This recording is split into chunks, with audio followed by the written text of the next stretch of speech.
To my parents, my brother is the successful one, while years of my hard work were just desperate attempts. When he almost destroyed the family business, it was me that they called for help. I'm 28 years old, and I'm the other son.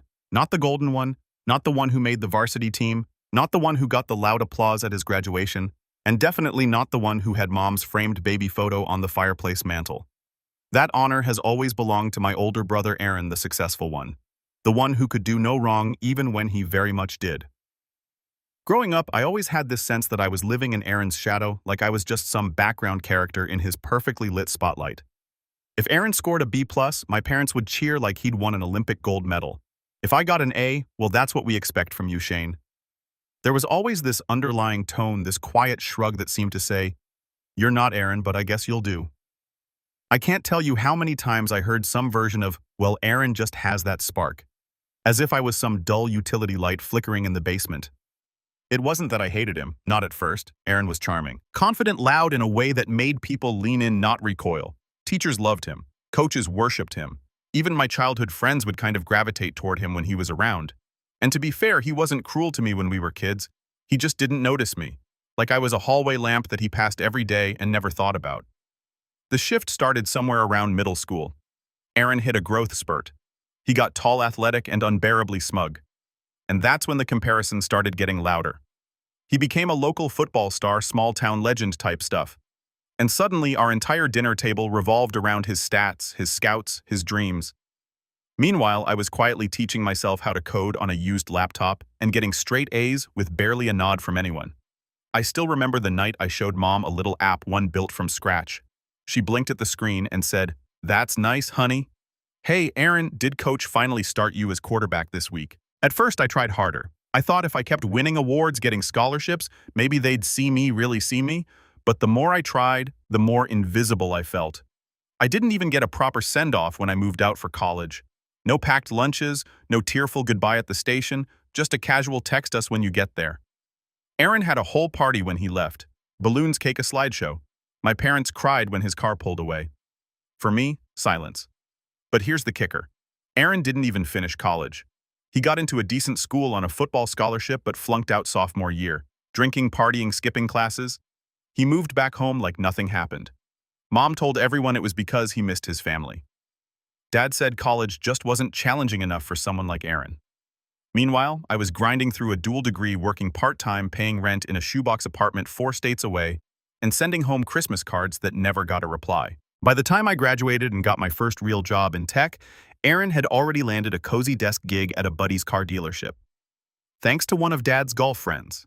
No experience, no background check, just a wink and a "we trust you, son." They celebrated like he'd won the lottery. I got a junior developer job at a mid-sized firm that would eventually lead me into 6 figures. I mentioned it over dinner during a rare visit home, and Mom just said, "That's nice, honey. So you're still doing the computer thing." Still doing the computer thing. That phrase haunted me for months. It reduced every late-night code sprint, every promotion, every certification to a casual shrug. Still doing the computer thing. I started pulling back after that. I called less. I stopped coming home for random holidays. My visits were reduced to once-a-year Christmas. And even then, I always left feeling smaller. Aaron would show off his new watch, his new lease, his new girlfriend. There were always new girlfriends. Mom would beam at him like he hung the stars. And Dad would sit at the head of the table, nodding in approval, as if Aaron's mediocrity was something sacred. I was polite. I brought gifts. I smiled through gritted teeth. But last year something shifted in me. I got promoted. Not just a small raise or a new title. I got offered a leadership role in a rising AI startup, stock options included. Overnight, my net worth exploded. I didn't tell anyone at first. I kept working, investing, smart, living lean. I didn't need their applause anymore. But I did start thinking about something I hadn't thought of in years. Revenge. Not the dramatic movie kind, but a quiet, controlled kind. The kind that looks like success. The kind that forces people to see what they've ignored. And then I found the house. It wasn't just any house. It was the house, the one my parents had always dreamed of buying when I was a kid. This beautiful 2-story colonial-style place with a wraparound porch and a giant maple tree out front. We used to drive past it on our way to school, and Mom would sigh. If only we could afford something like that. Dad would scoff one day when Aaron makes it to the NFL. Of course, that never happened. They gave up on that dream years ago, but I hadn't. I bought it quietly in cash. No mortgage, no debt, just one signature, and the deed was mine. I fixed it up, made it even better than they remembered. And then I planned my visit for Christmas. I didn't mention a word of it to anyone. Not when I RSVP'd, not when I bought their gifts, not even when I showed up at the front door with a smile and a bag of presents. Aaron was already there, of course, showing off his latest business venture, some pyramid scheme disguised as a crypto startup. Mom and Dad were gushing over him as usual.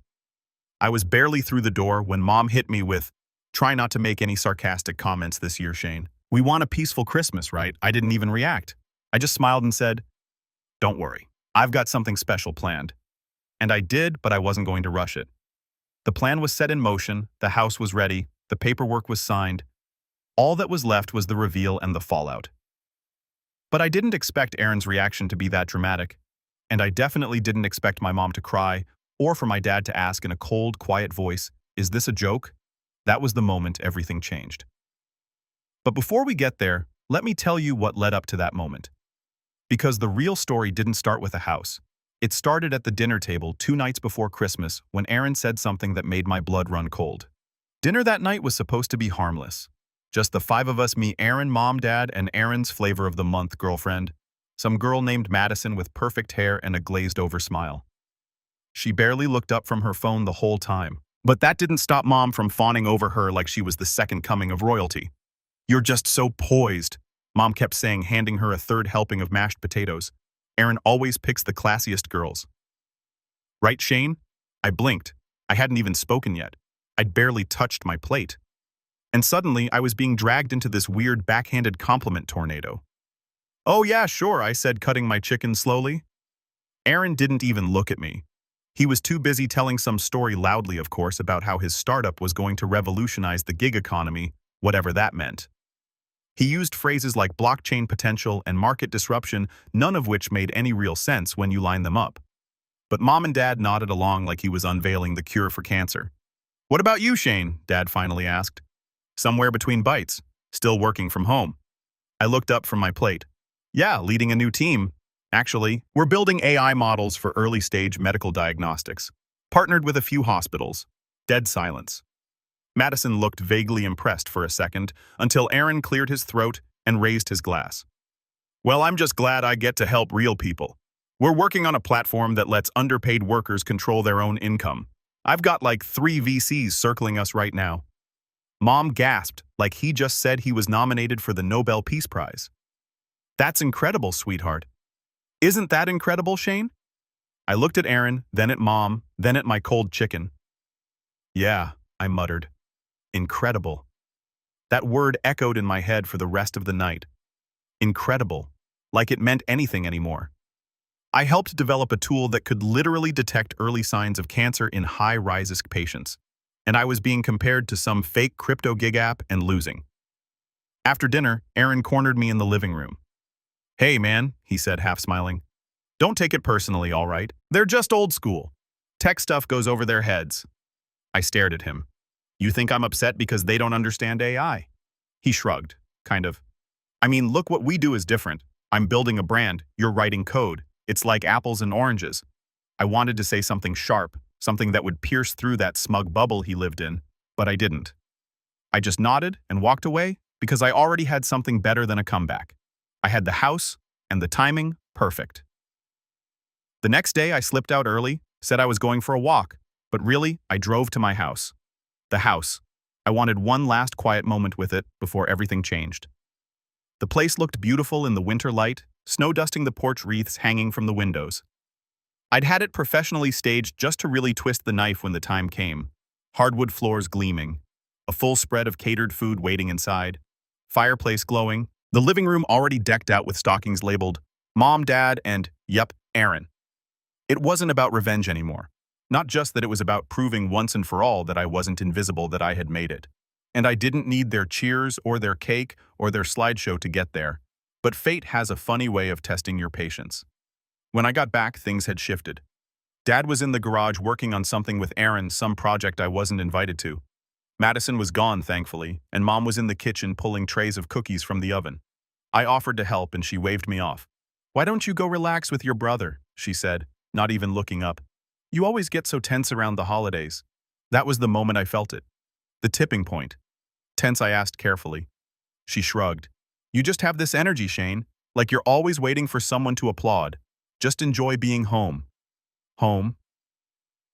I bit the inside of my cheek so hard it left a mark. I'll be out back, I muttered and left before I said something I couldn't take back. That night, the tension wrapped itself around everything. Aaron was louder than usual. Dad made 3 separate toasts at dinner, all of them about taking risks and entrepreneurship, each one clearly aimed at Aaron. Mom laughed too hard at all his jokes. I spent most of the evening nursing a glass of wine and counting down the hours. And then came the final straw. After dinner, we all gathered in the living room for the traditional gift preview. We usually open one present each on Christmas Eve. Aaron handed Mom a gift bag. Inside was a designer purse, probably fake but glitzy enough to make her eyes water. "Oh, Aaron," she gasped. "You shouldn't have." He smirked. "Well, I did." Dad gave him a high five, not a handshake, a high five. Then they turned to me. I handed over a small box. Inside was a keychain with a tiny house charm on it, engraved with their initials. Just a hint. A breadcrumb. Mom looked confused. "Is this for my keys?" "Something like that," I said, smiling. Aaron snorted. "Cute. Did you get that from a vending machine?" Dad frowned.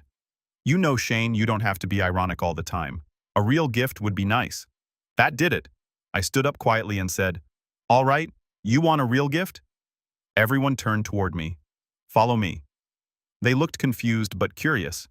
I grabbed my coat and they followed. Aaron kept making snide comments about how this better not be a prank. Madison had apparently returned. She threw on her jacket too, tagging along like she was on a reality show.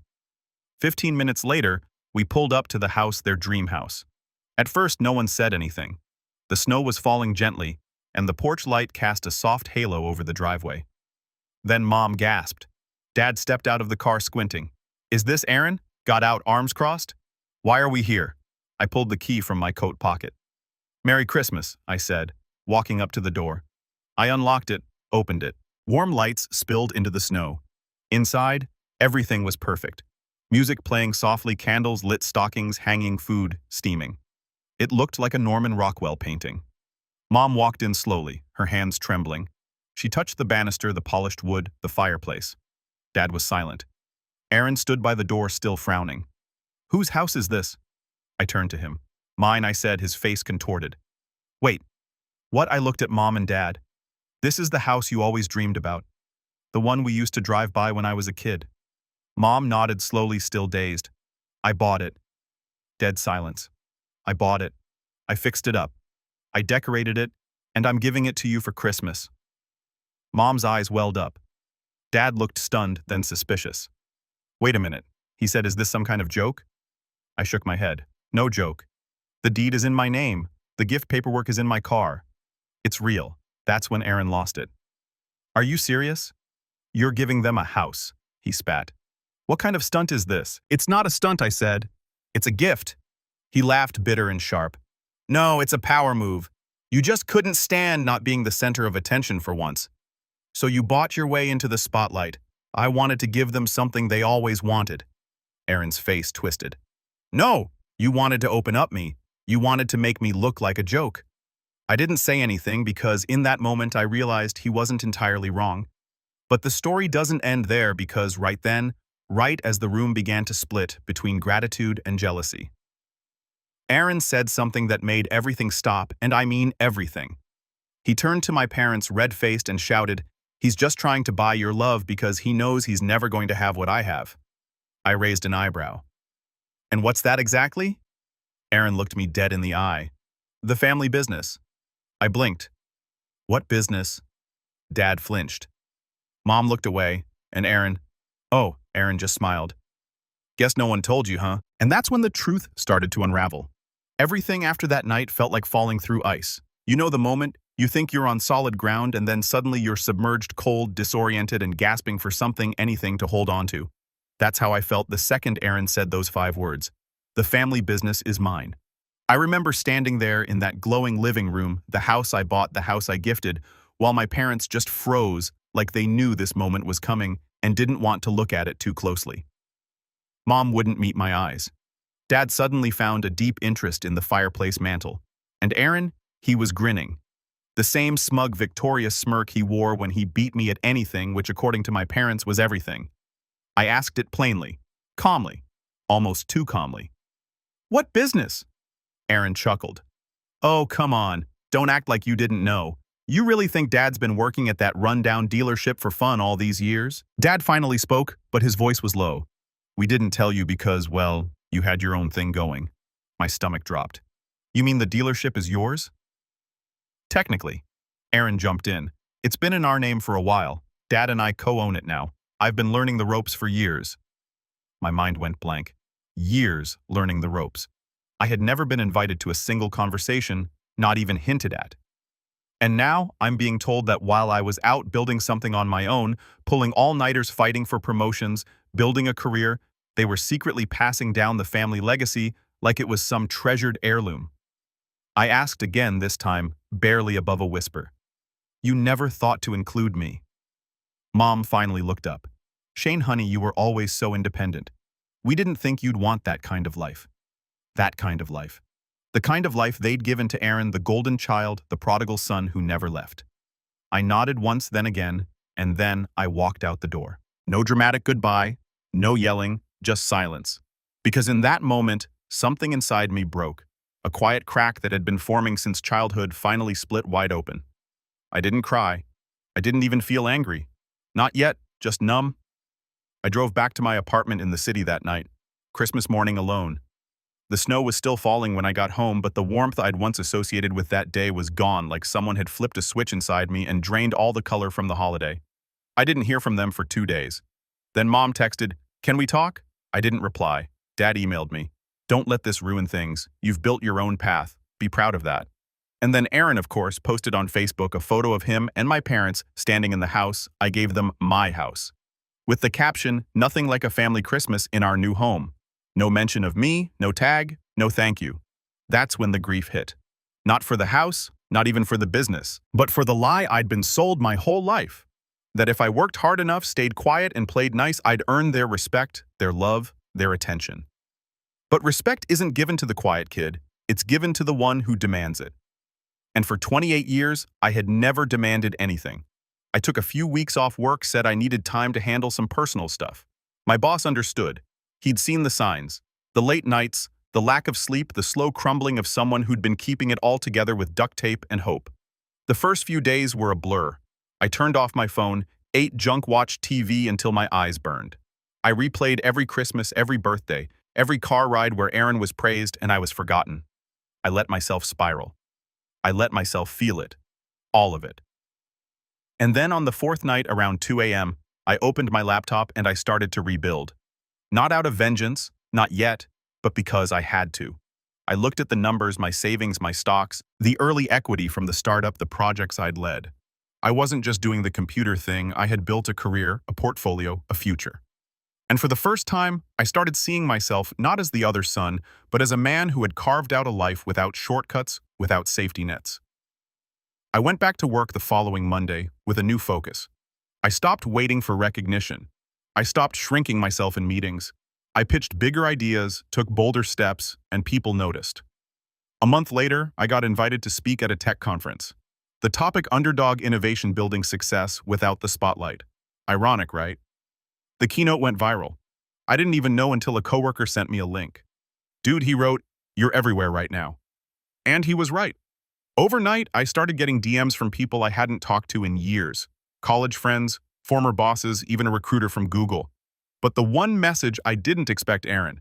He texted me 2 words, "Nice speech." No context, no emotion, just a dry nod from the throne he assumed would always be his. I didn't reply. I didn't need to, because something had shifted. For the first time in my life, I didn't need their approval. I had found something far more valuable: self-worth. But the story doesn't end there, because while I was rising, Aaron was falling, and I didn't have to lift a single finger. It started with whispers. A mutual friend from high school reached out. Said he'd seen Aaron pitching some investment opportunity at the local bar, half drunk, pushing a brochure that looked like it had been designed by a teenager in Microsoft Paint. Then came the rumors about the dealership, clients complaining about shady deals, staff quitting suddenly bad, Yelp reviews stacking up like snow on a windshield. I watched from a distance, didn't gloat, didn't intervene, because I knew deep down that this was always coming. He had been given the keys to the kingdom, but he didn't know how to drive. And my parents, they started calling again. First it was casual, just checking in, then it got more frequent. How's work? Are you dating anyone? And then one evening, Mom asked me if I could come visit for dinner. I said no. And that was new. She didn't know what to say. I didn't explain because I wasn't done yet. I had one more move to make. Not out of spite, but to finally rewrite the story to reclaim the version of me they never bothered to see. And that move, well, that's where things get interesting. I didn't know it right away, but everything had been moving toward this moment. Every slight, every shrug, every time I was told, "You're just the quiet one." It had all been quietly fueling me. But the thing about power, real power, it's not loud. It's not thrown in people's faces. It's quiet, strategic, controlled, and I finally had it. The house had been the beginning. Buying it had shaken the family dynamic just enough to expose every crack. Aaron's ego, my parents' favoritism, the secrets they thought they'd buried under decades of carefully controlled narratives, all of it had started to unravel. But I wasn't going to settle for one surprise gift and a few uncomfortable truths. I wanted closure, not just for me, but for the version of myself that spent 28 years trying to win a game where the rules were never in his favor. So I started to plan. I didn't rush. I didn't lash out. I waited. I observed. I let Aaron think he'd won the last round. Let him keep smiling smugly in the Facebook photo where he stood in my house like he'd built it himself. The more I thought about it, the more poetic it became. I hadn't just given them a house, I'd given them a stage, and now it was time to direct the final act. First, I needed to understand what I was really up against. The family business, as Aaron so proudly declared, it wasn't just some dusty car lot anymore. Turns out Dad had been investing heavily in the surrounding properties for years. A handful of parcels along the highway, a few auto service franchises under Shell LLCs, enough that the dealership wasn't just a dealership. It was part of a small but growing web of assets. And I'd never known. I spent weeks digging quietly, discreetly. I hired a friend of a friend, a forensic accountant I met at the AI conference, to look into public filings, property records, and anything else with a digital trail. I told him it was for a personal inheritance question, and he didn't pry. The guy was good, really good. In 2 weeks, he sent me a PDF that almost made me laugh. The business was bigger than I thought, but it was also messier. Aaron had been made co-owner. Yes, but only recently, and only on the condition that he learned the business. There was a clause buried in the operating agreement. If Aaron failed to bring in a profit for 2 consecutive quarters, his stake would revert back to Dad. There it was, the weak point. And guess what? The business wasn't doing well. Those bad Yelp reviews, the employee walkouts, they weren't just rumors. They were the canary in the coal mine, and Aaron was too busy pretending to be Elon Musk on Facebook to see the financial cliff he was barreling toward. I took a breath. The opportunity was there, but I needed one more thing before I made my move. I needed leverage. Enter Lexi. Lexi and I had dated in college. Smart, sharp, and endlessly patient, especially with someone like me who used to flinch at his own reflection. We'd lost touch after graduation, but when I saw her name pop up as a featured speaker in a business tech webinar, I decided to reach out. We grabbed lunch a week later, just catching up, nothing heavy. At least that was the plan. By the end of the meal, I had everything I needed. Lexi worked for a private equity group that specialized in distressed family-owned businesses, car dealerships included. She wasn't the shark I remembered her to be. She was bigger now, colder, sharper. She had that same ruthless efficiency I saw in the mirror during late nights coding algorithms that predicted hospital resource flows. I told her about my family vaguely, of course. I called them friends at first, but she saw right through me. "You don't want to sell their business," she said, stirring her coffee slowly. "You want to own it." I didn't deny it. She smiled. "Let me guess. Big brother messed up. Daddy's little empire is about to go under, and now you want to step in." "It's not about revenge," I said quietly. "It's about finally getting a seat at the table. Or maybe just flipping the table over entirely." She leaned back, eyes glinting. "Well then, let's set the table ourselves." Over the next 3 weeks, Lexi and I laid the groundwork. I offered to invest anonymously through one of their Shell LLCs. It would look like an outside party was interested in helping them recover, offering an angel round to restructure the books, bring in consultants, and help expand into hybrid vehicles and electric sales, which the dealership had ignored entirely. It was a brilliant angle. Aaron, of course, bid immediately. He pitched it to my dad like it was his idea. I heard about it through a cousin who heard about it from Aaron at a family barbecue I hadn't been invited to. Classic. But I wasn't upset. I smiled because he had no idea the investor was me. No idea that the consultant I recommended, the one who'd be reviewing all operations, HR decisions, and finances, was someone Lexi handpicked to audit everything Aaron had touched. I didn't even have to lift a finger. He was walking into the trap himself. But I didn't stop there. I wanted one more layer of insurance. So I went to visit the dealership, unannounced. The place looked worse than I remembered. Faded banners, cracked asphalt, appealing now hiring sign in the window. I walked in and was immediately hit with that mix of cheap cologne and stale coffee. A receptionist barely looked up. "I'm here to see Aaron," I said. She squinted at me, then buzzed the back office. He came out a few minutes later, clearly surprised. "Shane." "Hey," he blinked. "What are you doing here?" I gave him a small shrug. "Just checking in. Heard things were getting serious." His chest puffed slightly. "Yeah, well, we've got some big moves coming. Investors are circling. Dad says I might be ready to take over completely soon." I nodded. "That's great. Seriously, just wanted to see it for myself." He gave me a tour, a half-hearted one. Tried to dazzle me with business speak. He barely understood. I listened. I smiled. I asked good questions. And then right before I left, I planted the seed. "You know, I said I've been thinking about leaving the tech world." He froze. "What?" "Yeah, I mean, I've made good money. But there's something appealing about real businesses, legacy community roots." Aaron looked uncomfortable. "Why are you telling me this?" I shrugged. "I don't know. Just wanted you to hear it from me in case. I don't know. I start making moves around town." His jaw clenched. I could almost hear the gears grinding in his head. I left before he could respond because I wanted that paranoia to stew, and it worked. 2 days later, my mom called. "Aaron's worried. He says you've been sniffing around the dealership." I stayed quiet. "He thinks you're trying to compete." "I'm just exploring options, Mom." She sighed. "Can't you just let him have this?" There it was. The sentence, the theme of my life. Let Aaron have this. Let him be the star. Let him take credit. Let him shine. I didn't answer her because this time I wasn't letting anyone take anything. And the best part, I didn't have to take it by force. He was going to hand it over himself. Just a little more pressure. Just one more step, and the whole thing would collapse. But what I didn't expect, what none of us expected, was for my father to finally show his hand. And once he did, everything changed. Revenge. When it's done right, doesn't need applause. It doesn't need fireworks or public humiliation. It doesn't need screaming matches or courtroom drama. Sometimes the most satisfying revenge is the one delivered quietly behind closed doors with a pin and a signature. The kind that rearranges a person's entire reality while you sip your coffee on a Monday morning, watching it all unfold from a safe, calm distance. That's exactly what I did. And it all started with my dad's voice on the other end of the phone, calm and clipped. "We need to talk." I hadn't spoken to him directly since the night of the house reveal. That moment in the living room when I handed him the keys and he asked if it was a joke. It was the last conversation where I'd still been hoping somewhere deep down that maybe he'd finally see me. This time, I knew better. We met at a quiet steakhouse 2 towns over, one of those spots where the waiters wore vests and called you sir. He was already seated at a corner table when I arrived, sipping scotch like a man who thought control came with age. He got straight to the point. "Aaron's made a mess." I didn't pretend to be surprised. He's always had vision. My dad went on, but no discipline. And now with the investors sniffing around the books under review and half the staff threatening to walk, he trailed off. I waited.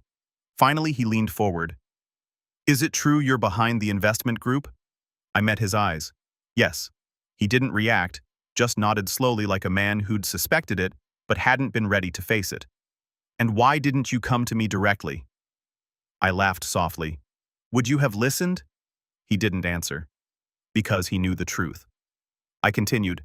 "I built myself from the ground up. You never offered me anything, no advice, no help. You handed Aaron a business and watched him drive it into a ditch. You told me to be proud of my own path. But the moment I built something better than he ever could, you called it a stunt."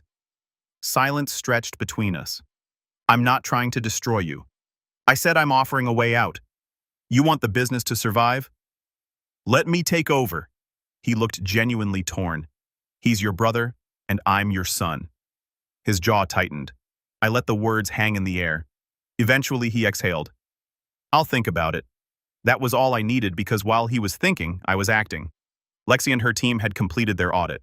The numbers weren't just bad, they were catastrophic. Inflated sales reports, unpaid invoices, tax filings 2 quarters late, and cherry on top. Aaron had siphoned off nearly $40,000 for marketing expenses that included dinners, watches, and a failed influencer campaign with some minor reality TV star. We confronted him in the dealership conference room. It was just me, Aaron, Lexi, and a lawyer from the investment group who of course was also mine. Aaron walked in cocky. He wore a blazer and designer sneakers, acting like he was stepping into a business negotiation. He didn't know Lexi, didn't recognize the lawyer. He thought I was just there to mediate. I let him talk for 10 minutes. Let him pitch growth strategies and vague ideas about NFTTS and virtual showrooms. He kept referring to my investors, trying to dazzle them with charisma. Then I slid the audit folder across the table. He glanced at it, then frowned. "What's this, your performance review?" I said evenly. Our offer was conditional on a thorough audit of the dealership. His smile faltered. Lexi spoke up. "Your mismanagement has put the business in breach of state compliance laws and federal tax regulations. The current liabilities exceed operational cash flow. Under the co-ownership clause, your father has the right to revoke your stake immediately." Aaron went pale. "Wait, what? This is my company." "No. I said it never was. You just thought it was." He started to stammer. "This is bulls. You set me up." I leaned forward. I leaned, calm and composed. "No, Aaron, you set yourself up. I just let the consequences find you." Lexi passed him the legal paperwork, the new ownership transfer. Aaron's signature was the last thing needed to formalize the transition, but he refused. He shoved the folder back. "I'm not signing this. You think you can just waltz in here and steal everything? After all I've done for this family, I didn't blink. You mean like throwing me under the bus every Christmas, or taking credit for my house, or hiding the business from me for years while pretending I didn't matter?" He stood up furious. "This isn't over." I stood too. "Oh, it is." And then I walked out. He followed me into the parking lot, still yelling, swearing, flailing. I didn't turn around. I didn't have to because I'd already won. The next morning, Dad called again. He signed. That was all he said. I didn't ask how the conversation went. I didn't ask what broke him. Maybe it was the weight of the debt. Maybe it was the realization that he couldn't talk his way out this time. Maybe it was the look on my face. Controlled, resolved, unshakable, but it was done. I took over the dealership that week. Lex's firm handled the restructuring. We rehired the staff Aaron had driven out, implemented a real accounting system, and brought in EV inventory from a regional supplier I'd partnered with through the AI firm. Within 3 months, profits turned positive. 6 months in, we were negotiating an expansion. My parents' the house got quiet. At first it was strained. Awkward phone calls, stilted conversations. Mom called more often usually to ask how the business was doing. I kept it polite, civil, but I didn't go out of my way to rebuild something they never truly valued. Then one day she asked me if I'd come home for Thanksgiving. "I don't know," I said honestly. "Is Aaron going to be there?" Long silence. Then no. I went not because I wanted closure, but because I didn't need it anymore. I walked into my house that November and saw the photos on the wall, new ones. Me at the conference, me shaking hands with a city councilman, me standing in front of the dealership ribbon cutting. Aaron's picture's gone. They didn't say anything about it. They didn't have to. At dinner, Dad raised his glass to Shane for showing us what leadership really looks like. I nodded. No smile. Just quiet understanding. After dessert, Mom pulled me aside. Her voice was soft. "I'm sorry for how we treated you growing up. We didn't see it." I know I said, but I did. That was the last time we spoke about the past. We didn't need to because I wasn't that quiet kid anymore. I was the man who bought their dream house, saved their business, and rose without their help. Aaron, he moved to another state, tried to start a YouTube channel about entrepreneurship. Last I checked, it had 72 subscribers and a video titled, "How to Bounce Back from Betrayal." I didn't click it. I didn't need to because revenge isn't about destroying someone. It's about rebuilding yourself so completely, so undeniably, that the people who doubted you can't help but watch from the sidelines. And as I stood in my dealership one quiet morning, papers signed, lights on, employees laughing in the background, I finally understood something. I hadn't just taken back what was mine. I'd built something better from scratch, without shortcuts, without applause.